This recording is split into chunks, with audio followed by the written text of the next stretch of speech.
celebrate. They have done it. Good evening, everyone. Welcome back to Evermore YouTube channel. It's Chris and Mark back to talk about Newcastle United's latest victory, that is. It don't say that much in the Premier League, do we? But in the Champions League, we do, because we just play a little bit different there. We're going to get stuck in tonight, talk about the game. We've just seen us beat Atletico Bilbao. I always call them that anyway. You know, whatever you want to call them. They're a nice bunch of people. I was in Newcastle earlier today. I kept seeing them. I kept thinking they were Mackems. Then I had to blink and realize they weren't Mackems. They were Athletic Club fans. But they're a good bunch of people, but we beat them 2-0. We're happy with that. We're going to get stuck right into this, talk about everything, talk about the team, the key performers, the usual stuff. If that's the kind of thing you guys like, smash subscribe below. Help get us to the next milestone. Jump in the chat to us tonight, as always. And before we get going, we have to say, it was a Feliz Navidad to a certain individual on the channel tonight, which is that Christmas or is that birthday? I can't remember what the fuck that is. Anyway, happy birthday it is to the man in the chair. What the hell is happy birthday? Merry Christmas. Merry Christmas. It's nearly Feliz Navidad. What the hell is happy birthday in Spanish? I can't remember what it is now. What is it again? Buena Fiesta? Buena Fiesta? Or something like that? I don't know what it is anyway. But happy birthday to Mark. Mark is turning 53 years old today. So everybody say happy birthday to Mark in the chat. I'm only joking, of course. He is not that old. I just wanted to see his face as I said that. Yes, that's why we were late, you see, because he's getting old now. It takes him ages to get off the sofa. He makes that noise when he goes, oh, fucking hell, when he gets up all the time because he's getting to that I've been doing that for the last 10 years, mate. That's nothing new, Christ. Thank you very much, Tim Gill. It's a Feliz Cumpleaños. There you go. Honestly, I swear to God, I am actually level 16 on Duolingo. I just completely forgot what that was. But thank you very much for jumping in and telling me that as well. It's much appreciated. But let's get stuck in to the big thing tonight, which obviously is Mark's birthday. But Newcastle United got the job done tonight. Let's have a look at the lineup, Mark. Let's see how we lined up tonight. Now, a lot of us, myself included, felt a bit of a wheeze of air come out of our lungs when we saw that lineup, because after Sunday against West Ham, there was loads of iffy performances. People were calling for Pope to come out. People were calling for Joelinton to come out. Anthony Gordon wasn't quite at it at the weekend. And Eddie very much stuck with pretty much that entire team except Kieran Trippier coming back in. But it must be said, Mark, I think, and we have to caveat this a little bit as well, because Athletic Club are missing a lot, and I mean a lot, of their key players, certainly the Williams brothers in particular, and it kind of showed. But I think Newcastle really did dominate the early stages of the game. And I mean, we've got to talk about the goal, Mark. Christ, we've got to talk about the goal. You know, we get a free kick to a lovely ball in from Kieran Trippier, and Dan Burn peels off. It's terrible marking by Athletic Club, to be fair, but he peels off and he then pulls out what can only be described as a fucking worldy of a header. I don't think I've ever seen anybody bend a header like that in the top bins in my whole life. What was Mark's cat smashing the place up? That's how excited the podcast is. Some things never change. I've definitely seen that before and heard it. But what was your thoughts on that header when you saw it in real time, mate? I mean, where the fuck did Dan pull that from? From the view behind it, it was almost Roberto Carlos Le Tournois free kick-esque, the way it starts really about 50 feet outside the post. It is some header. And you're right. I mean, Mark and White, he ghosts around the back. It's brilliant work from Joelinton, and I think, is it Malik Chow that block off the Athletic Club defenders, so they're not able to kind of get back and defend it. But the ball over is absolutely on a sixpence from Trippier. And what a header. What an unbelievable header that is. It is something otherworldly. And was, yeah, I mean, what a way to start. It's such a weird, I felt it was such a weird start to the game as well. And that should have just settled everything down. But yeah, I mean, you can't start about talking about the game without, I mean, it's 11 minutes in and it was just special. That's a special goal. Well, Dave was really excited when he saw that goal, as you can see there. He said he ejaculated when Dan Burn scored that header. Happy days. Now, our chat is a very safe place, whether you want to say you love the podcast, as some of them are saying, And they did ask me what the podcast's name was called, to which point I referred to it as a shitbag, Mark, which is what I call the podcast in my mind. But yeah, it's a weird one because the first 10 minutes, we were messaging each other through the game, and we're getting frustrated watching Joelinton lose the ball, Gordon lose the ball. We just kept losing the ball. And you were thinking, here we go again. And then I think, does Joelinton get the disallowed goal before the header? I think is it just before the header? Yeah, it's just before. I think it's. Was it just before? Do you know what it is? It's completely. I think it was just before. I think it was literally just before. Then we get the goal, and you think, "Oh, right, come on, we got the goal, brilliant! An unbelievable goal, great header." And then this weird thing Newcastle seem to keep doing, game after game after game, certainly in the Premier League, crept into this game. We kind of sat off a bit again, and we allowed Athletic Club to come into the game. Gomez was looking quite lively.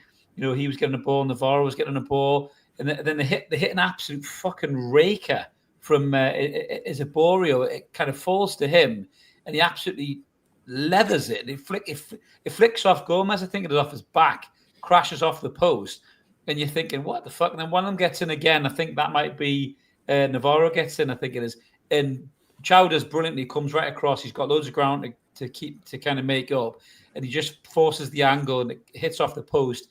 Then the ref gives him a corner. It shouldn't have been a corner. But you start looking at it again, thinking to yourself, what are you doing, Newcastle? Time and time again was stepping off teams. I mean, they had some lovely build-up play, some nice little passing triangles between each other. The press was strong. The press was high.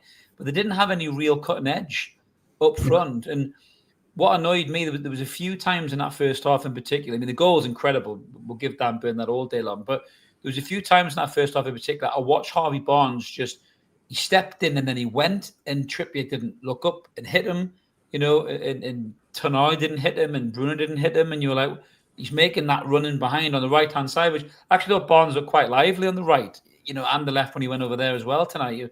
He looked a lot better. And you're thinking, not again, Newcastle. I mean, where is this coming from, do you think, Mark, this weird kind of mentality of stepping back when you 1-0 up? A team like that who... we're at home, we're in the ascendancy. We should have had our foot in the throat after that first goal and just went at them. But we just seem to regress again, mate. I don't know what it is. Yeah, it's odd, isn't it? It's almost like, let's get a lead, consolidate, and then go again. But I think that the problem's been that consolidation period, it inevitably gets longer and longer and longer, and you give the opposition a chance to get in. I mean, going back to even before that, I thought before the goal, I mean, first few minutes of the game, I texted you and went, is that 3 or 4 times Joelinton's given the ball away? And that was in the first 2 minutes of the game. Yeah, and that felt like, is this almost here we go again? But the goal comes, there's a bit of pressure, there's the dislike. All right, kick on into this. And they're missing so many players. You kind of just take the game by the scruff of the neck and go and win comfortably. And then you're right, the inevitable sort of, well, we'll just sit in for a bit and we'll see what happens. And the ball gets given away. They started to leave space. It's sort of, like I said, in behind, and there was the chance. I mean, that the shot from, is it Adama Boyo, the left back? Yeah, that one that cracks off the post. That was never a corner to start with. If that had gone in, there would have been fucking ructions. But it's almost this inability at the moment for the side just to put their foot down on the throat of the opposition and go, we've got this game by the scruff of the neck. We're going to just go and do it. Now they did that second half, and we'll get to that. But the first half just felt still felt very edgy. I thought there was a tinge of nervousness about an awful lot of it in the first half, and players not wanting to make mistakes, but by being overly cautious, you make mistakes and just allow the opposition to begin to sort of dominate possession at that point. Gordon, I want to get into, because, and I've had this argument in the group chat. We'll get into Gordon just for a second. Sorry. We'll get into Gordon. Getting to Gordon now. So, I mean, he didn't look at it at all. And it's a good point John's making there as well, actually, by the way. It's great winning tonight. If we don't do it against Brentford, then it's all for nothing. I totally agree with that. But Gordon, the issue with Gordon was, I mean, tonight he didn't look at it. He wouldn't beat his man, same as Sunday. He had a hip problem on Sunday, which is why he came off. And I think the ball falls to him, doesn't it? He has a chance. He swipes at it. I think it's Barnes has a chance, and it kind of ricochets back to Gordon, and he slices at it, and it flies over the bar. And then he looks like he's completely done himself in. His hip's completely gone. He's limping around. Now, you know, before you get into the performance of Gordon, because it wasn't good, I've got a bit of a problem here with Eddie Howe playing Gordon if this hip problem is there. We've got so much depth now out wide.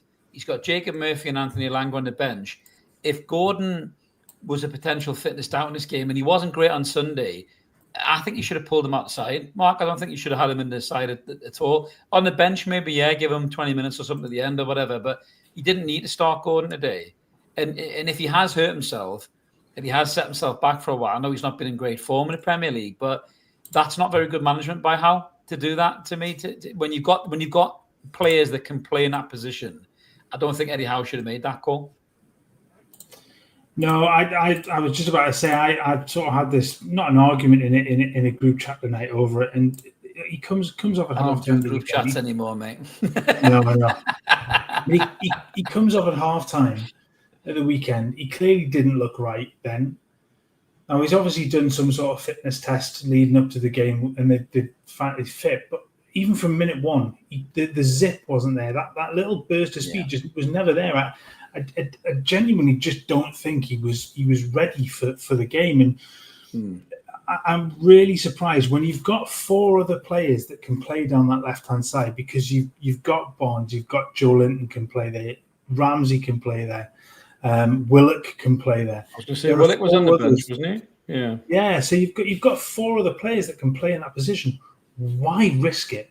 I know he's been on form in the Champions League, and he's all been a big goal threat. But when you're coming off especially a hip injury as well, if you're coming off with a slight issue with your hip, just rest him. There's another huge game at the weekend in the Premier League. Why risk it completely? I just don't think he was fit from minute one. He didn't look right. He didn't look like he had that normal pace to him. I said, where's his... I even messaged you and said, where's Gordon's pace? I just don't think he was ready for the game. To which I replied St. George's Park when you asked me where the pace was, because he seems to turn up for England as well. But yeah, so he comes off just before half time, and Jacob Murphy comes on, and it's night and day really when Jacob Murphy comes on. It's energy, it's pace, it's running, it's link up, it's everything that Gordon wasn't giving you. Barnes goes over on the left. I think Barnes looks quite lively. I thought Barnes was all right today, to be honest with you. And it was a good sign, especially if Gordon is going to be injured. But they come out in the second half, the lads, and they look bang at it, don't they? Joelinton looks, he was poor in the first half. Outside of disallowed goal, he just gave the ball away. His ball retention was awful, which I always say, you always say when we're talking about it. But he looked more hungry for in the second half. He was getting up and down the pitch. He was getting in good positions. And then the goal comes, and it's a cracking bit of play. Murphy initially whips a ball over. I don't know if he means it. And it kind of cuts everybody out, gets across to Harvey Barnes, who I think the first chance is blocked, but he puts a lovely, just little floated dink ball in the second time, Harvey Barnes. And whatever anybody says about the Barnes and Gordon debate, I still think Barnes delivers more than Gordon does. I think he creates more, and I think he scores more. And in moments like that, you see better delivery from Harvey Barnes. You know, the problem is with Barnes is it's too sporadic. It's not consistent enough. Barnes can do that 1 minute and then be shite for 3 games in a row. And that's Harvey Barnes' biggest problem. If Harvey Barnes could sort that out, he would have 50 England caps. He really would, because he's that good of a player when he's on it. But when he's off it, he's so fucking frustrating. But he dinks in a lovely cross that we haven't seen from Gordon for nigh on 20 Premier League games. And Joelinton jumps like a salmon, heads in the back of the net. He looks more up for it. That gives him more energy. He continues through the game well. But like I say, that's what we want for our wingers, from our wingers, Mark, don't we? You know, they need to put the ball in the box. I mean, Voltemorda, again, didn't have a lot of balls in the box. He had that header in the first half, which he probably should have done better with. but he's not had a lot of chances tonight, and he was coming very, very deep to get the ball there. He was coming that deep. I thought he was going to have a fucking scuba tank on his back. He was that deep, mate, to be honest with you. But that's an issue because he needs to be further up the park. So I think Howe needs to get a hold of that. But it was a good second goal, mate, wasn't it? It was a good run by Joelinton. It really was. His movement second half was much better. And if Voldemort is going to pull that deep, then he needs to have players that are willing to go and beyond. And Joelinton did that second half. He was willing to get in behind and get into that front line. And I thought he was much better. I thought he was really off. To be honest with you, I mean, in my notes that I wrote sort of for first half, it was Bruno not quite at it, Tonali busy, Joelinton nothing, absolutely nothing, except he lost the ball and the disallowed goal. Second half, he was a completely different player. He was in amongst it. He got himself stuck in. He didn't give the ball away as much. He was making good runs forward. Barnes, I thought that little dinked ball across was beautiful. Lovely. Once he was quick enough to reel out once the shot was blocked. It's weird, isn't it? That there's such a mishit cross from Murphy ends up almost creating the goal because Barnes just hung back. Yeah, but he read it well. He read it well, didn't he? He watched it from across and he pulled back. That's good wing play. That it is, and it's that calmness. It's that little movement and that little ability just to manipulate the ball and move. He's not blessed with a huge amount of pace, Harvey Barnes, but he is switched on upstairs.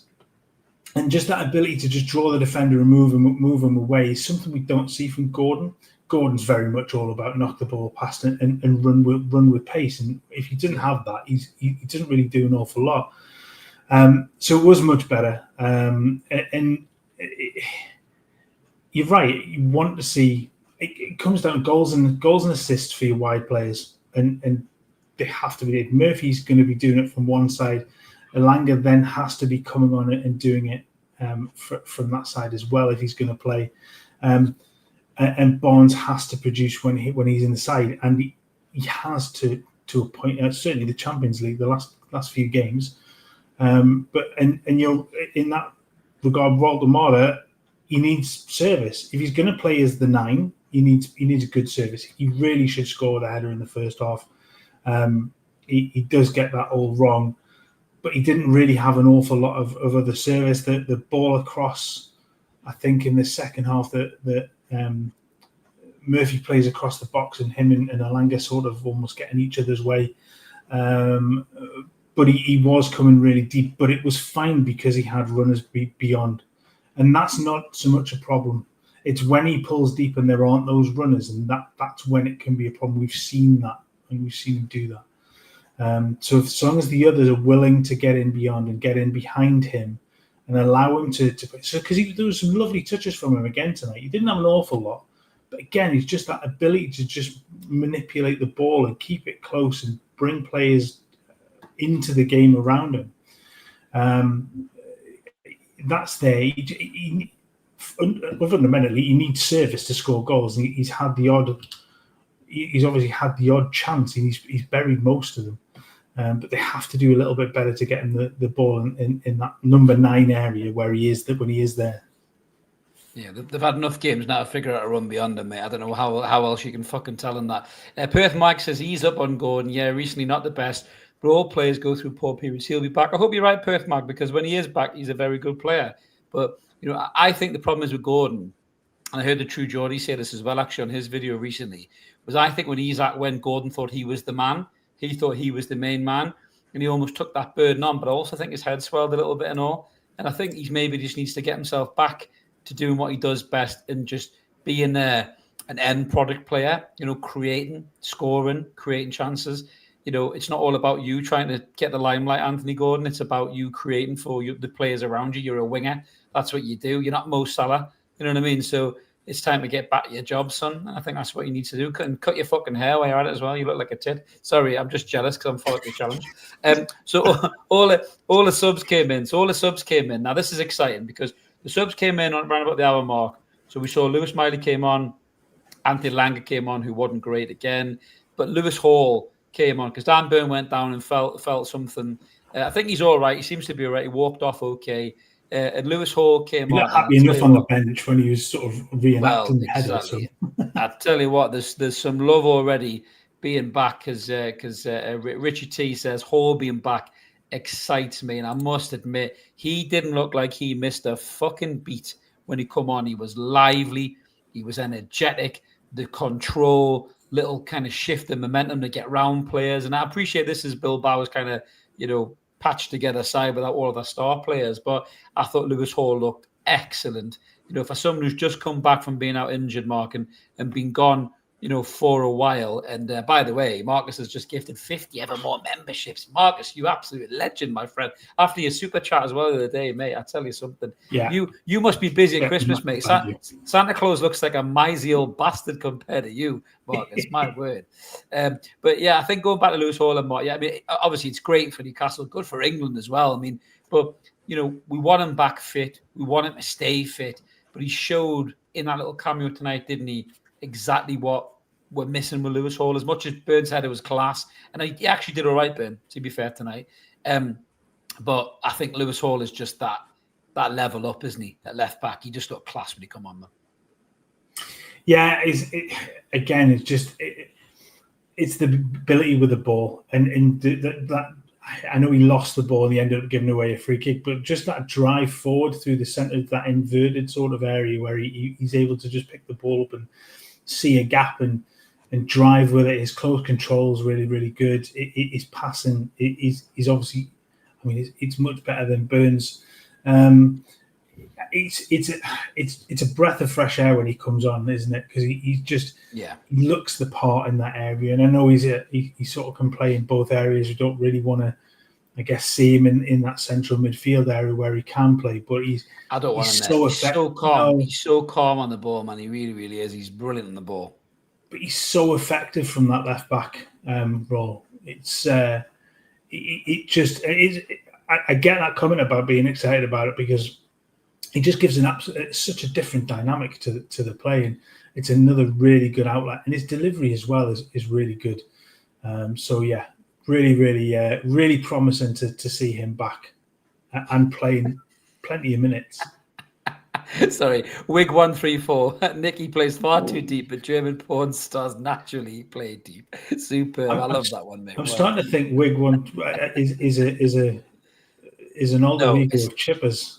Yeah, it might be. It might possibly be. That's Chipper's kind of MO, isn't it, really? But some more birthday wishes for you there, mate, as well. Happy Thank you so much. He's getting closer to the bus pass trademark 23. That's where he's going to be. He'll get it before I do. I just like to remind him of that, just to piss him off. Can it by 2 months and 10 days? It's more than 2 months, isn't it? More 2 months? Maybe pushing it 3 months. Maybe pushing it 3. Chris's maths is failing this evening. I don't need maths. I just have the banter. That's what it is. Right, we're going to scroll through some of your comments here, guys. Roger's in the house. Good to see Roger. The Dodgers probably beating the game tonight. Efficient performance, not the best, granted, but job done. You're right, Roger, but let's see it on Sunday as well, mate, because that is more important than arguably this game is. Now, this is a great victory for us in the Champions League. It puts us in a really good position for qualifying. I think what did we say at the start was something like you need 4 wins or something like that. We've got 3 wins already, 1 more win, and we're pretty much there, I think, which is class. I can't see that because that's a small screen, but where are we? We're 6th. We're only 6th. 1 or 2 games can change that very, very quickly. If you lose one, or win. Yeah, one. If you go, it goes down. Atleti in 17th are on 6 points. So that can all change really, really quickly. But it's such a good start to 3 wins and a defeat from the 4 games. You're sitting 3 points behind the likes of Bayern, Inter, and Arsenal, level with PSG, Real Madrid. It sort of almost means little because of the way that it works, and there are some difficult games coming up. Obviously, with the game against Marseille, I think is it Leverkusen as well into December. So there are some tough games that are coming up. But you put yourself in a really good position, getting those wins when you should get those wins and then go from there. I just think they've done everything right in the Champions League so far. to be able to put themselves in the best position to be able to get into that, even if it's not the top 8, to be in with a huge chance of getting into really that top half of the table, to give themselves even a better playoff draw for the knockout rounds. That's what you want. We've got a super chat in from A2 who says, one cat dad to another. Get yourself a birthday drink, lad. Really appreciate that, A2. Thank you so much. Thank you very much. Yeah, and we will be having birthday drinks on Saturday night, because we are having a little ever more drink up with Peter Beardsley of all people. We're going to go see Mr. Beardsley and have a little bit of a conversation with the Room for Newcastle fans. So we will be in there partaking in a couple of swift beverages as well. So Mark will have his birthday drinks, believe you me. We've got some nice people here. Woodby Farmer says, happy 29th, Mark. So yeah, bless him. That's a long time. That's yeah. So that's at least 40 years ago, isn't it, Mark? Around about that. Santos, I'm just going to make you all. It's like Benjamin Button. You go in 29, then up to 67, and then I'm going to bring it back down again. Just mean. I'm just a nasty pasty. Santos saying happy birthday as well. Good to see that as well. Yeah, Dean is also saying happy birthday, Mark. Good result to celebrate the win. Absolutely. What we got here? Was it week 134? Nah, I should say Wiggles, but YouTube. Ooh, interesting. I wonder, the mystery deepens. Okay, it'd be like Only Murders in the Building. Who is Wig 134? It isn't me, I'll tell you that. Before anyone throws that in the comments, I'd be a genius to be able to do that at the same time as doing this. Steve says he fancies us at Marseille. I tell you what, Marseille are a decent side. Got some real good attacking players. We can't be complacent against them. But honestly, going into the, I suppose, man of the match, we haven't even covered it, Mark, really. Yeah. Sandro was class tonight, but again, yes. Malik Chow. I thought Malik Chow was just superb again tonight. And you know, we're talking about Marseille, and you know, and I know he's allegedly somebody who likes to put his hands on women and a bit of a twat. Allegedly, I'll say that so I don't get in trouble. But I'd fancy Malik Chow. You know, I think he's a bit of a twat. I think you're all right with that. The other thing you have to say allegedly. Yeah, the other thing I'll say allegedly. I'm allowed to say he's a twat. That's okay. But I think Malik Chow will pocket him, mate. I really do. I think he's a very good player, regardless of how much of a twat he is. He's a very good footballer, but I think Malik Chow was an absolutely brilliant centre-half with pace and strength, and has all of the attributes to deal with a player like that. So I would fancy this against Marseille as well, to be fair, Mark. I think we'll get a good result against them. Well, I mean, they lost tonight. They lost 1-0 to Atalanta tonight, at home as well. And you know, I think they've been reasonably good at home, I think, recently. I'm just having a quick look through their fixtures. They've not been too bad at home at all, league-wise. And I think they are much better at home than they are away. Where have we heard that from before? I don't know. I don't know what you're talking about. But yeah, I think certainly. I think you're right. I think the defense can easily put them to not keep them out completely, but I think they can do a really good job of them. Yeah. Just a question there, because Kendra's pulled it up. He just made me think about this. He said, great game and experience for Miley. Now, I was disappointed Miley didn't start, or Ramsey didn't start. Ramsey must be looking at Joelinton in the first 10 minutes going, what the hell have I got to do getting this side? But it was a weird one from Lewis Miley, because, as you know, I'm kind of president of the Lewis Miley fan club, but I didn't think he was brilliant. I thought we saw good bits and bad bits of Lewis Miley tonight. There was times where he maybe overplayed with the ball a bit, times where he actually tried the difficult pass, but he kind of didn't put enough on it, or he didn't pull it off at the right time. But there was a couple of times where he did hit a really nice pass. One in particular, that little ball down to Trippier, which I think got Murphy in as well. He put in a couple of nice tackles. I'm just looking at his statistics there. So 77% accurate passing, 60% passing in the opposition half, 88% of his passes on target in his own half. In terms of his defending, so one tackle, 1 out of 1, no interceptions, no block shots. He won one of his 2 ground duels and didn't win any of his aerial duels. So how did you feel Miley did, mate? Because he does divide opinion, which I still find a bit baffling, because kid's only 19. But how do you feel he did when he come on? I just think it was a period of the game where I think everything had dropped, and intensity had dropped, the tempo had dropped. Yeah, I think the game at that point was won. I don't think there was any way of Atletico getting back into it. They didn't really show it. It was interesting when Serrano came on. I mean, I think somebody put in the chat before about them having more shots. 5 shots.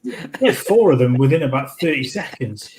I'll tell you what, fair play, mate. If you don't buy a ticket, you don't win the fucking lottery, do you? Fair play to the kid, mate. So no, but yeah, he came on at a weird time because he did press. He gave away a silly foul. It didn't do anything. It was in the middle of the field, but he just came in and did a job. And it was one of those where I think with the tempo of the game completely dropped away. It just didn't suit anybody really coming in and just being able to influence what was going on. So he came on, got some more minutes in the bank, and yeah, it does them the world of good to can keep playing at match pace rather than training pace. Well, Roger was at the game and he said Miley was sound, and sometimes you get a different viewpoint, don't you, at the game. I must say, actually, before we kind of get more into the performance and the players, I've got to give massive credit to the Bilbao fans. How class were they in the city today, man? I saw them out early doors. I was up for work in Newcastle today, and I could just see they were milling around really early on. They were walking around, just mingling with people, and and then you see them in the big market, they're drinking with Geordies. There's absolutely no bother at all, and you just think that's really how football should be. I know there's a lovely synergy between the two teams because it goes back to that fixture, doesn't it, back in the 90s and all that stuff. And I just think it's two proud footballing cities that just love football, love, kind of, we were talking about Miley, athletic club don't take any players outside of the Basque area, so they're massive about promoting from within. So yeah, so somebody like Lewis Miley, for them, they'll be going, well, that's what we do. We get kids from the area, they don't understand this weird model where you get kids from all over the world, but there was a lovely respect between the manager as well, and then the fans, and being in the city tonight, being in Newcastle tonight, having a few beers with those athletic club fans, I just think it would just be one of the most harmonious feelings being at a football game. And massive respect to them for it, and I hope they turn that season around. La Liga has been a bit iffy for them, same as us, but what a club, man, and what a group of supporters. Brilliant. Yeah, they've always struck as just being, they're just really cool. I really like them. And there's absolutely no bother. The videos and the clips of them in the town just mixing black and white amongst red and white, and there being no bother is such a strange thing to see in the centre of Newcastle, isn't it? But they're brilliant, and they support their team brilliantly as well. And I do, like I say, I love their model. I love the fact that it's all about that area, the Basque area, and they don't bring anybody in that isn't from that area or hasn't gone through their academy. So I think they can be from outside, but so they have to have gone right through their academy. But other than that, yeah, they're just a brilliant club, and I'm with you. I hope they are able to just turn things around a little bit, because they're one of only the 3 that have never been relegated from La Liga as well. So they're kind of a mainstay on it, which is nice. Daniel says Miley plays the 6th best. He's safety first. Hopefully improves his attacking side of his midfield going forward. Yeah, we've said this for ages, haven't we, about Miley. You don't know whether he's a 6 or an 8. I don't think Eddie Howe knows where to play him. And the weird thing is everyone seems to see him now as the 6. But he's never going to get in ahead of Tonali. The only other way you change that is if you actually let Tonali off his leash. Because I actually think in a game, Tonali can be the 8, he can be the 6. He fucking hell, he's everywhere. He's like 1 to 11 at times, Tonali. He's right back, he's centre half, he's up front, he's out wide. And sometimes I look at the midfield and I think to myself, I would rather have Tonali almost having more freedom and not having to worry about being in the 6. I know he plays it so well, But if Miley could sit in there and just sweep up well and look after the ball and make challenges and keep the ball moving, maybe Tonali further up the park would have more danger. Jeff saying he thought Miley was really good when he come on, screened the defence well, kept it tidy, and allowed us to take over. Yeah, and Phil also says, thank fuck Lewis Hall is back. Yeah, I wrote one word for Tonali tonight, which was just dictator, because he just dictated everything that Newcastle really did well. I think tonight he was just properly efficient, and that little ball that he plays through the lines to Bruno, was it to Bruno, to set up the ball out to Murphy that creates the second goal.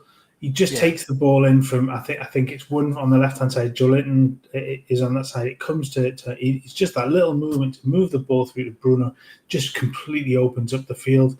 And it's just things like that.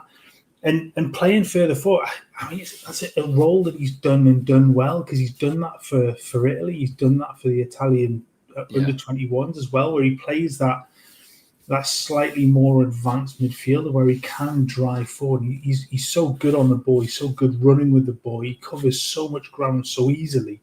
He could quite comfortably do that role as well. 55 million quid. What a bargain. Leo, I can Absolute comfortably tell you that's not going to happen, Leo. I can comfortably tell you that. There's more chance of Anthony Elanga beating 6 players and smashing one in the top corner at the minute than me going on TalkSport, mate. Now, let's get into Elanga once again. And part of me feels for the kid. You see how frustrated he is. He's trying so hard to make it happen. But again, I'm starting to get to the point now. He's had a lot of games now to do anything, and I'm just not seeing it. He's got all this pace. His touch looks bad. His positional sense is all over the place. He can't seem to control the ball. And I'm looking, thinking to myself, and I've said this before in previous videos, and I'm going to double down on it. In the summer, I sound like one of the movie guys, in the summer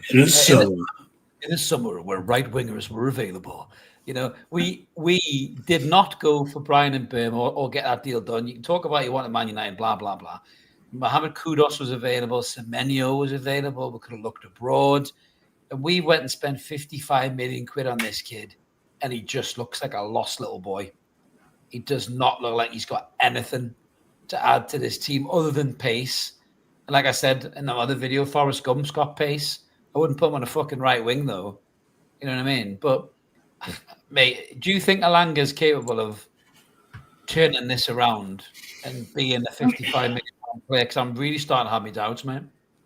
It is so weird, because I mean he has had what's he played this season? He got 30 odd minutes tonight. He's played the best part of 7.5 games now in terms of minutes played, and he hasn't produced.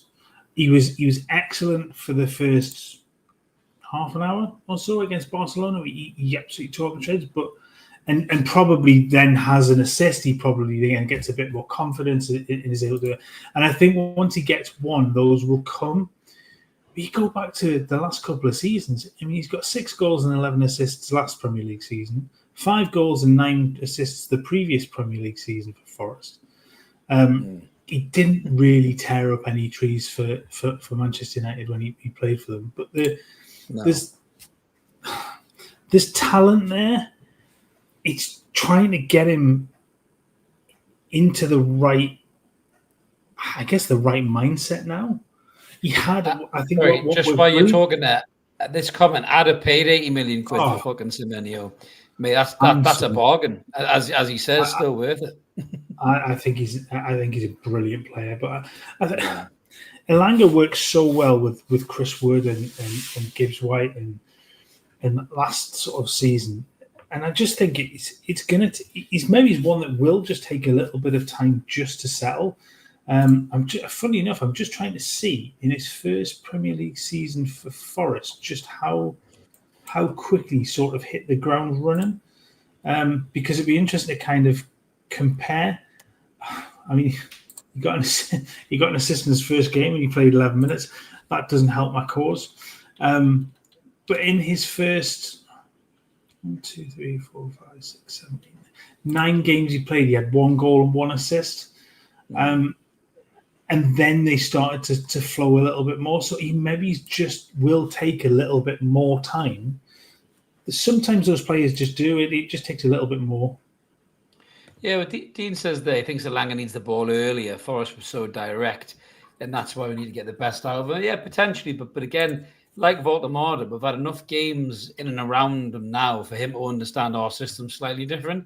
He just does not seem to be able to kind of adjust to our game. James is saying Elanga always had Burn on toes. That's why he looks so good to Eddie. I think my dad would beat Burn in a foot race, and he's like 70 odd, mate, to be honest with you. But I do love Dan Burn, and when he scores, physic defying headers like that, then how can you not love him? But yeah, it's a weird one. We've had a good result tonight, right? And it's great to have a great result and do well in the Champions League, but none of this matters if they don't turn up on Sunday. And that's what I want to turn my attention to now, Mark. I mean, we've got some cameos there tonight. Again, Lewis Hall's come on, looked like he hasn't missed a beat.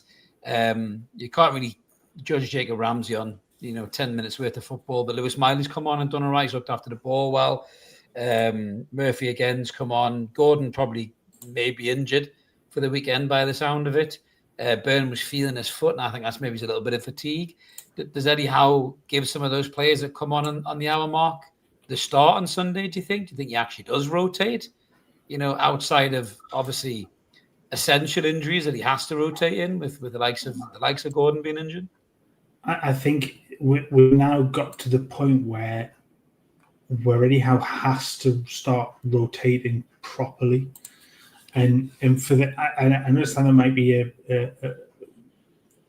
in previous weeks. Obviously, there've been injuries to account for. Hall's not been available until now, and he's really just found his sort of way back. He looked really sharp tonight, and maybe he can't last 90 minutes to start with, but if Burn's feeling something. And exactly like Anthony Gordon tonight, if he's feeling something, you don't risk it. You can't risk shredding your squad by that. And I just think if you went into the game the weekend and Dan Burn has been feeling slightly off sort of during this week, go into a tough game against Brentford. It's it's close in the table there. They sit in 12th, but they're really not a bad side. They've obviously done a lot better than I thought they would have done, mate. To be fair, yeah, I thought they were relegation fodder at the start of the season, but they've really turned it around. Yeah, I think they've. I think the initial one wasn't it because they lost to Forest first game of the season. Thought they're really going to struggle without those players, but they are improving. Just if you've got any doubts whatsoever. Rotate, play Hall, and if he gives you 70 minutes, great, and then change things at that point.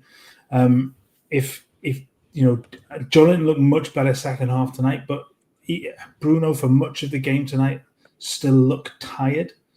And he is poorly though. He is poorly, isn't he? So he probably shouldn't have started really, Bruno. But I think not. Bruno almost tells him that he has to start, and because Bruno's our most creative player, I think that's why he starts him.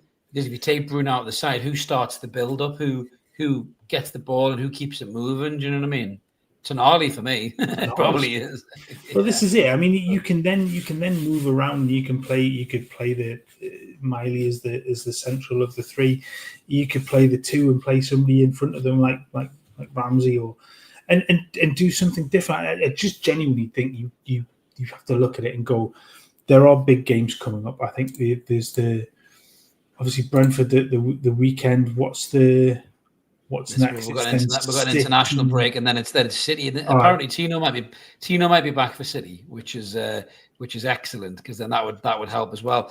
Just a quick one, super chat from Leo. Thank you very much for that, buddy. Everyone wants Semenyo. He's a talented footballer, 100% going into summer yet, and probably to a bigger club than us, I would say. Sorry, Mark, go back to what you were saying there.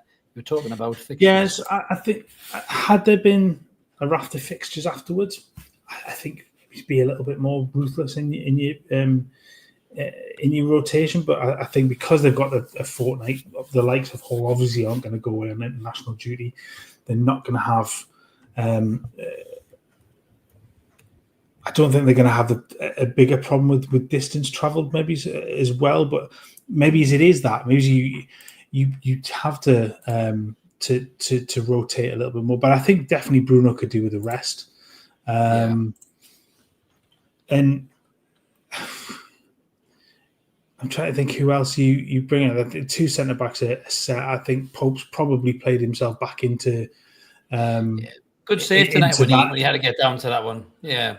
I think it shows that the level of being switched on as well, and the fact that he's had such an iffy game at the weekend, and then Serrano comes on, he hits that one, he's almost blinded, he gets down to it really well, and then he gets down to the second one really well as well. So he's done all right. Obviously, Trippier, if he's fighting fit and fully ready to go, then he stays in at right back. I think if there's any doubt about Burn at all, he plays left back.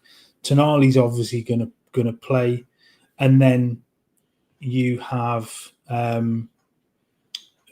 choice then as to whether you continue with Joelinton or you move on to Ramsey for a game. A little bit different, I think, Brentford as well. Yeah. Ramsey might suit that game better. I would give Ramsey minutes. I would definitely give Ramsey minutes. I think he deserves minutes. Maybe that's why he didn't get more tonight. Potentially might be for the weekend. Gibbo saying, isn't Wissa meant to be fit for the Brentford game? No, I don't think he's fit for the Brentford game, Gibbo. I think it'll be after the international break. Everyone keeps saying. I think his knee's still a bit swollen, I think, from what I gather. So I think they just needed to go down. And then, I mean, Howe will make sure he's fit. And to be honest with you, my theory on Wissa is I think they'll keep him back quite a lot until probably you get as close to African Cup of Nations as you possibly can, and they'll play the line of he hasn't had enough competitive games to go, and that'll be easier for Wissa to explain why he can't go, because he'll say, I've not had enough competitive matches, I might get injured, I can't do that again. And then maybe Congo will be like, right, okay, maybe we can't do it then. But this World Cup qualifiers coming up, isn't it, in the next international break? That'll be interesting, because if they call him up for that, that's going to fucking put a cat amongst the pigeons, really. But I don't think he'll go. If they qualify for the World Cup, Congo, I don't think he goes to AFCON. But if they don't qualify for the World Cup, it's such a tricky one. I mean, we'll do a video nearer the time when we know what's going on. But I think at the moment, I think Wissa knows he would be mad to go to AFCON after this injury that he's had. He's 29 now. He'll be 30 probably by the time he even comes back to play. I don't know when his birthday is, but, this is the biggest move of his career. He's missed out on all his Champions League football already. If Newcastle are going to get through the knockouts, there's an opportunity for him to play Champions League, something he's always wanted to do in his career. With number 9 shirt on, why would he go? As Graham says there, he won't go to AFCON. I don't think he will, Mark. That's my kind of gut feeling about it. No, I think the way that this season's gone, he hasn't had any football at all. I think it would be madness to do it. And we talked about this a few weeks ago, where I said, look, the AFCON's every 2 years. It's not like the World Cup. So he's 29. He would be 30 by the time the World Cup comes round next year. Yeah. He'll play in that, though. That would be his, but that would be his last one. If it was AFCON and it was every 4 years, he might not get another one. So you'd understand almost that he want to go and play in that if it was every 4 years, but he'd only be 32 at the next one. So, look, I get the draw of and not every country is the same, certainly, but I get the draw of wanting to play for your country. But I think that there's got to be a realization from him that he has had absolutely no football at all since the end of last season. He's gonna be going into the December period cold, and you're asking for problems in that regard. Going into the intensity of an international tournament, I think he'd be crazy, and I kind of hope he does do the sensible thing. Yeah, I mean, I'm not being funny, Mark. I don't think DR Congo are littered with brilliant strikers in their in their arsenal. So he's probably playing for fucking Congo when he's 42, mate, in the African Cup of Nations, to be fair. He's probably got plenty of AFCONs in the locker, I think. I'm sure Papa Cisse was playing still when he was 37 or something like that. That seems to be the way. So a few shouts to play Ramsey the weekend. Obviously, we'll get the preview done for that in the next few days. But, it's a weird one with Joelinton because he's had a big second half. He scored a goal. He's looked like the Joelinton that we all want him to be, but he hasn't been all season. And I just think that'll just further enthuse how to play him, especially if Bruno's not there. He'll say, I'll play Joelinton as well. So it's probably more likely it might be Ramsey, Tonali, and Joelinton potentially is right on cue. Robert says there, Big Joe turned up tonight. In the second half he did. Not so much in the first. But again, with all of this stuff is all nice. But the bread and butter in the Premier League, all of these players have been below par. They haven't done it in the Premier League. We haven't been focused enough to stay in front in games. We haven't been ruthless enough to put a foot on the throat and take more of a command and lead in games. And we've allowed teams back in. That's why we've dropped points. We've been shot shy. We've been, just too scared to take a chance, take a gamble, And I see people criticise, like young Lewis Miley, 19 years old, for not shooting on the edge of the box, but they don't have a go at Bruno for it, and they don't have a go at Tonali for it. But they should be shooting their 26, 27-year-old internationals. They should be shooting from the edge of the box. Don't have a go at the 19-year-old kid who's just come in cold to the team. But this team has to be more confident going forward. And as you just said before, Mark, it has to get Nick Voltemade in the game. They have to get service into him, and they have to run beyond him. Weirdly enough, and I don't wish injury on any player, but maybe a little period out of the team for Anthony Gordon might not be that bad for us, because I actually think that Barnes is better suited to play with Voltemade, because Barnes will go beyond him, because Barnes is always looking to get ahead and get a goal. And there's been some lovely link-ups between them two already, hasn't there? So I think there's potential there for Barnes if he comes in for a run of games. Yeah, I mean, he's had some good link-up with Gordon as well. I just think as a creative force, I think Barnes is just a much better better-end product player. He's a better-end product player. First and foremost, he has a better delivery. He really does have a better delivery. And if you get into that final third to be able to deliver a ball into the box, the two players that I want to do that at the moment will be Jacob Murphy from one side and Harvey Barnes from the other. And they can put really good balls in to find Voltemade's head, because I think it's going to be a lot of that going forward because of the nature of Big Nick. He's bigger than most. He's going to win those headers more often than not. So it is a really good threat. I just don't think Gordon's got that ability to deliver as well. And I've seen some of the balls that he puts in; they're flat a lot of the time, and he just doesn't get it right. And he hasn't created anything for so long. He hasn't created he's got no assists. We talked about this the other day, didn't we? In the post match, it's now 20 games without a goal or an assist for.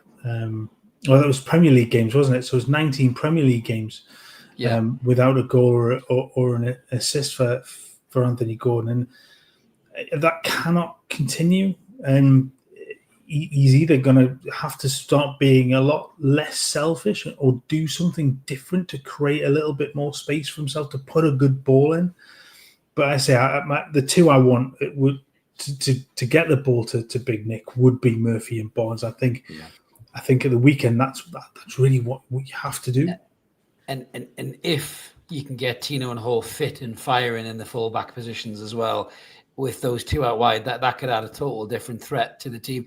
Leo says, Chris, I never asked you who your favourite player is now and past. My favourite player now is Sandro Tonali, because I just think he's absolute quality. He's a class in the glass, really. And my favourite player from the past, I always had a soft spot for David Batty, because I was a midfielder who liked kicking people as well. But I think the most skillful player and the best footballer I think I've ever seen in a shirt, and certainly wore this shirt, was Peter Beardsley. I think he was absolutely incredible. I was lucky enough to see Peter Beardsley. I was younger, obviously, when he was at the club, but then he moved on. Then he was at Fulham. I think he moved on. It was at Bolton Wanderers, one or two. But he was incredible. The way he used to run with the ball, take people on, them little jinky hips, 1-2s with Andy Cole, scored crackers, worldies, all sorts of goals, and just an unbelievable footballer. But who's your Mark? Who's your favourite Newcastle player from now and the past? Who's yours?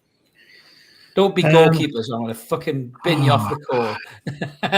No, I mean, certainly for now, it's not a goalkeeper. I think I'm in the Tonali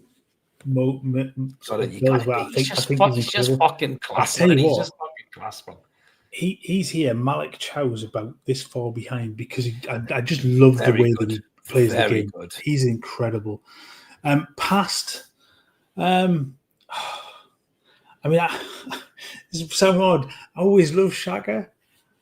Yeah, Shaka was good. The best. Baggy shirt goalkeepers, man. Baggy shirt goalkeepers. He was the first. I love that the kits around then. I love the way that he just held himself. He wasn't the best goalkeeper, but I did like him. I tell you who I did love, Johan Cabaye. What a mixture of, before he did what he did, what a mixture of class, but a shit house as well, like a horrible little bastard as well. That's what I want in midfield, as somebody who can just be class and thread a through ball through, score a worldy free kick, and then 10 minutes later just fucking nail somebody really badly. That's what I want in a midfielder. I think I'm just trying. I mean, the obvious one you love watching the goals from Shaq. Ginola was an incredible, Ginola was incredible. Brand schedule, yeah. Robert was that Fenerbahce goal, the Fenerbahce goal he scored, but he flicked it up. It's still one of the best goals I've ever seen. Absolutely unbelievable, man. Incredible, yeah. Ferdinand in the short time I think he was there was absolutely unreal. I mean, his goal to game ratio for Newcastle was unreal. How much would Les Ferdinand cost you in this market? If there was a player like Les Ferdinand, how much would he cost you? You got to be talking over 100 million quid for that player. In that form, I mean, you think about the two forwards then, absolutely, you're talking 100 million plus easily. I think the cat's ruining the party there, is it, by the sound of it? I think your cat's a Sunderland fan. Your cat's a Sunderland fan, I think, mate. That's what it is. Doesn't like this channel. I think you should take it back to the shop. What Chippers was saying, Cabaye's last kick for us was scoring that goal to West Ham. Was a great goal as well, as memory serves.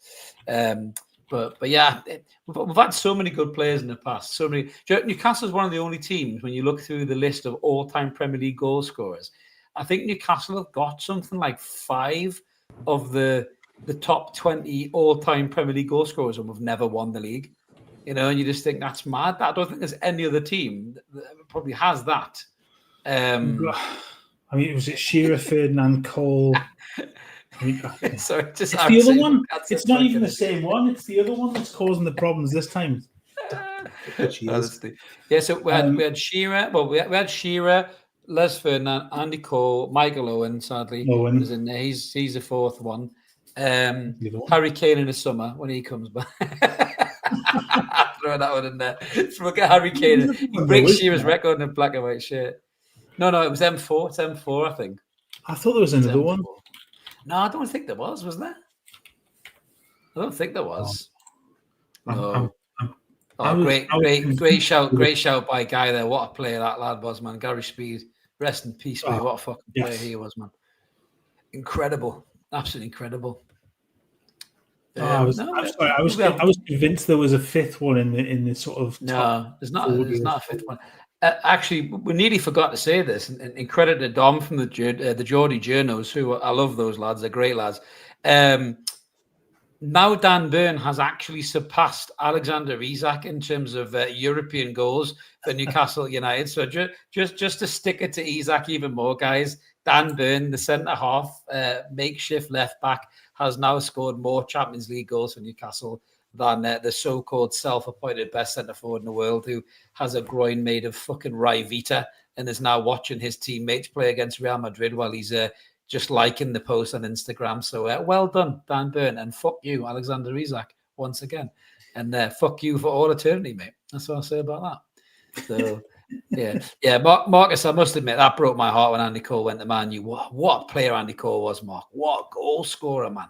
What a goal scorer he was, man. It's funny. He was in that era where strikers got a shit ton of chances, and he missed a fucking fuckload of chances, didn't he? I mean, when he played for Newcastle, I think, and Man U, he would have like 8, 9, 10 chances in a game, and he would miss a hatful, but he'd score a hat trick. So he'd look better than I think. And I guess times are changing. You don't get quite as many chances, but he had such good service. You playing alongside the likes of Beardsley. I mean, the ball's going to be almost put on a plate for you. And those two together were unreal. Oh, they were incredible, man. And he's saying that Chow reminds me of a better version of Chancellor and Bamba. Do you know what he reminds me of, actually? Just in terms of the pace and the strength, reminds me a bit of good Sol Campbell, not the Sol Campbell we had. The Sol Campbell where he went to Arsenal, because that's what he was like. He was like pace, but I actually think Chow's probably better on the ball. I don't think Campbell was that good on the ball. He was quick and he was strong and he was all right on the ball. But Rio Ferdinand was the ball playing centre half. I think Chow's actually got a little bit of both of them. Prime those two. And I mean that's big praise indeed, isn't it? This is a great comment from John. Now I'm shocked, right? And if anyone knows this, or is a Spurs fan, or now a Bayern Munich fan, or crying Munich, as we call him, because you couldn't get Nick Bottomada. Harry Kane, stand back, there's a hurricane, right? How has nobody sang that Scorpion song, Harry Kane, Rock You Like a Hurricane? Has that not been a chant? Has nobody thrown that out there in the fan base? That's piss poor by Spurs fans and Bayern Munich as well. How have they not played that over to Tannoy when he scores a goal? Like, that's really bad, that. Really bad. That's the top, mate. I would never even thought of that. So yeah, did you not? No, well, you know how my mind works, Mark. You know how my mind works. But a comment there from this must be a Bilbao fan. He's saying regards from Bilbao, and he says you're a great team and a great city. Thank you very much, Mazda, and you guys are a class act, a bunch of class acts, and what a great club and a great fan base you are. You did yourselves proud. I really hope your season turns around, mate, and I hope you can climb up that La Liga table because you're a proper club, as Mark said. The way you guys do things is awesome. Yeah, absolutely. I'm really not disappointed in them tonight. I was really disappointed that we didn't get to see the two Williams brothers, because they're exceptional footballers, aren't they? And I think the thinking was yesterday we might have, I don't know from your perspective, but I think there was a hope that he would have been, that certainly Nico would have been fit. I know Inaki isn't going to be back until next year, but Nico Williams is something else, and I'm disappointed that we didn't get to see him tonight, because I think he is a special player. But hopefully we'll see him next season. We'll see him next season when he's playing for Newcastle, hopefully. We'll swap Elanga. This is a good comment from Lee, actually. He says, Chris, do you think we'd be title challengers if we had Prime, Cabaye, Ben Arthur and Barr in this squad? Oh, mate, could you imagine them three in this squad, man? Could you imagine the midfield of Sandro Tonali, Cabaye and Bruno Guimaraes? Fuck me, that midfield would cook, would it not? And then Demba Ba up front. Jesus Christ, man, that's incredible, because those three were immense at Newcastle when we had them. Ben Arthur in particular, after the broken leg, I still think to this day, if he hadn't broke his leg, he probably would have won the fucking Ballon d'Or. I generally do believe that. He was that talented. But what a player he was, man. We're missing a creative player like that. And I'll open this up, Mark, to a player that you really like. We've been talking about how our left wingers haven't created anything in 9 and 20 Premier League games. And a lot of our fans in the summer turned their noses up and sneered at the thought of Jack Grealish coming to Newcastle on loan. How many goals has Jack Grealish created this season alone compared to our wingers? Players with that kind of X factor are being coached out of the game, and it is disappointing. Ben Arthur's, the Eden Hazards, the Grealishes. Sometimes, even Maddison, you need players just to do something out of nothing sometimes and turn the game. Yeah, he's been incredible for Everton so far, and it just goes to show what he's capable of when he's allowed to just be free. And he had himself taken away under Pep. Pep wouldn't allow him to just play with the freedom that he had. or that he plays with best, and to see that is, he just looks the part again now, and I just think that ability again, a little bit like Barnes in that regard, that ability to drift wide and just manipulate the ball back inside and put the ball on a sixpence for somebody. Yeah, that's what we need. Tungu's red, a bit of magic. Sometimes you just need a little bit of the unknown, and somebody like that can do that. Somebody like Ben. And Ben Alpha was incredible. He was incredibly lazy at times. Frustrating as hell. He would drive you insane, but then could just do the unimaginable. And I still remember the Blackburn goal. Me shouting, "Pass it, you greedy bastard," about 9 times, and then he scored, and the bloke next to me just looked at me and started laughing. I was like, "Oh, fucking hell!" Yeah, but he had that in his locker, but sometimes you need something just completely different to be able to win, and especially in games where teams are going to play a low block and they're going to throw everybody. You just need a little bit of a spark. You need some magic. You need somebody just to pull something out the bag and just go, I'm going to do something you're not expecting. And so a lot of the football is just same. Players like that. No tricks, just pace. If you've got pace, you should go onto the line, let them run out of play. Job done. Absolutely. I want something with just a little bit, and we kind of saw a little bit with that with the Korean lad at Song-Soo. He's got a little bit of madness about him. Why is he not on the bench as a wild card, man? Like, you look at that bench and you think he was in the youth team game today where we got beat off Bilbao. Right. I think he played, but I know, like, how does want to chuck him into Premier League football? He was probably really impressive in pre-season, but we're lacking anything creative in a lot of these games this season, and it's been game after game after game after game where we've got no creativity. Having that kid on the bench just to pull him on and cause chaos and just run at people. Look at young Max Dowman at Arsenal. He's a young lad. I mean, he's some player, by the way, and I think that kid he'll be up here in the next couple of seasons. But Song-Soo, just let him come off the bench, and we saw what he did in pre-season. He was running at fully grown blokes, and they were shitting themselves because they didn't know what to do with them. So that's something, again, I think Howe needs to look at. And maybe if Gordon is injured, maybe we do see Song-Soo on the bench potentially against Brentford, even just as a wild card. You never know. Because I think Asula missed the game tonight with an ankle injury too. Yeah. So that's another. He was supposed to be on the bench.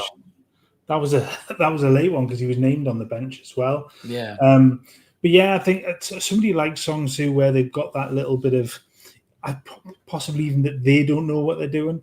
Yeah. The great comment there from Mazet. That's brilliant. No, absolutely. He was there. Absolutely class. I love it. That shows the class of fans between as well. It's that little bit of synergy between the two clubs is incredible, and I love that.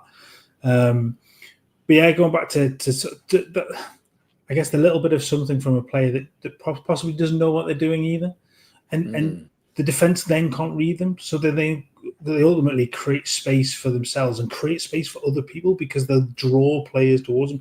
Downman's a prime example of that a little bit because he's a throwback to a player like that. He pulls players to him. So you saw last night when he came on, he was getting kicked all over because he was drawn to 2 players to him, but then it creates space for others. Grealish does that as well. He pulls players towards him. It's that thing that Messi does used to do so well, and does that. Just to comment there, Marcus, in French Revolution times were fun. Sadly, and Ashley felt dirty. Graham Carr was the man to thank for that, wasn't he? With Alan Carr's dad, he was the man who went to France and come back. Like, it was like duty free. Come back with a car full of class footballers for fucking nothing. I did actually I suppose we'll wrap up in a second, but I saw a really interesting thing on social media the other day. Somebody said there's stark similarities between the Moses Sissoko signing and the Gordon signing. Like, started off so well and then just started to tail off, and you think, fuck, that's quite scary, that. Thinking about that. But Moussa Sissoko was unplayable when he first came, and then he just tailed off, didn't he? He become an invisible man. Yeah, he's an odd player, Sissoko, wasn't he? I mean, it just... That first game against Chelsea, man, my God. Is he still at Watford? I think he is still at Watford, yeah. Is he still at Watford?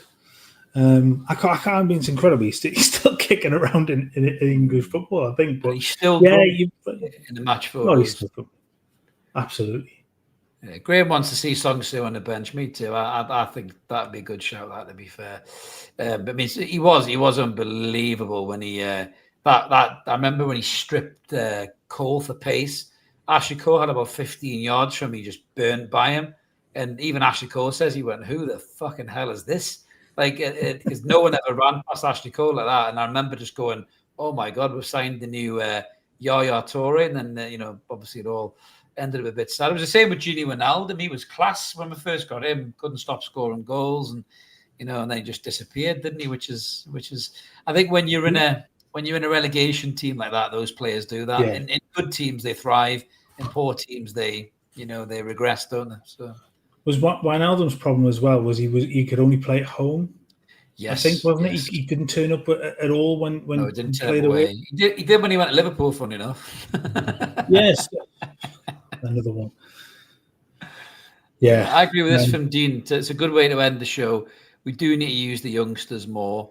I think we do look tired as a side. I think a lot, and that's if Eddie Howe's got one flaw, it's that it's the inability to rotate the squad. And you saw that tonight with the players that possibly could have started that game and give us a bit of freshness. I don't think Gordon should have started that game. I think if Gordon doesn't start that game, he possibly doesn't get injured. I mean, he might be all right. We haven't heard from Eddie Howe yet, to be fair. But, I think Barnes showed enough tonight to show he deserves a start against Brentford.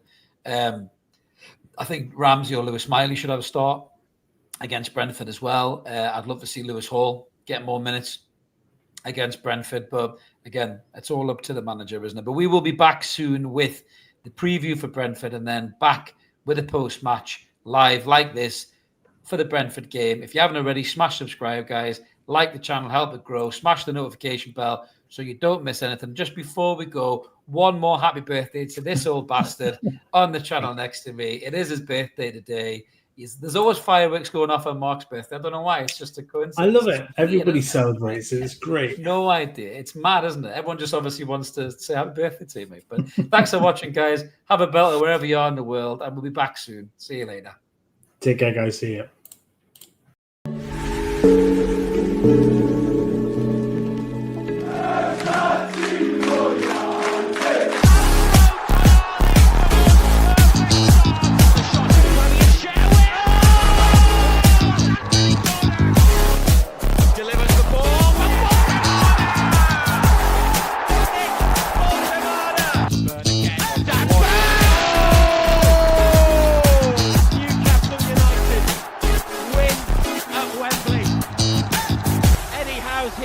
Celebrate. They have done it.